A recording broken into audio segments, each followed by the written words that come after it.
চুল কেটে এসছো দেখছি। হ্যাঁ, চুল কেটে এসেছি। তো চুলটা বড় হয়ে গেছে, তো কি করবো? চুল কাটবো না নাকি? তো কোন দোকান দিয়ে চুল কেটে এসছো তুমি? কেন, কি হয়েছে?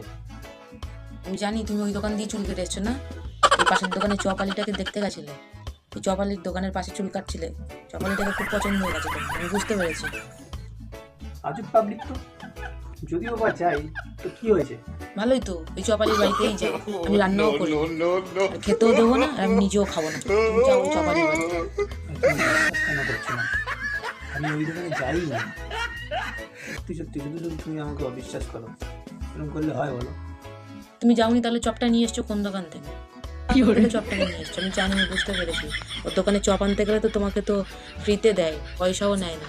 এই চপালির সাথে কিছু একটা হচ্ছে। তুমি থাকো ওই চপালির সাথে, আমি চলেই যাবো, আমি থাকবোই না। না, শোনা, সত্যি বলছি, আমি যাইনি ওই দোকানে। তুমি কেন বিশ্বাস করছো না? আমি বাজারে কি আর কোনো দোকান নেই নাকি?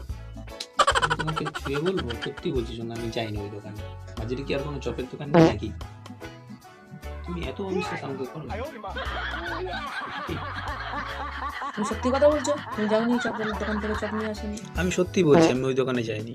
তোমার গা ছুঁয়ে বলবো? हे प्रभु हे हरि राम कृष्ण जगन्नाथ प्रेमानंद তোমার গা ये ছুঁয়ে क्या हुआ?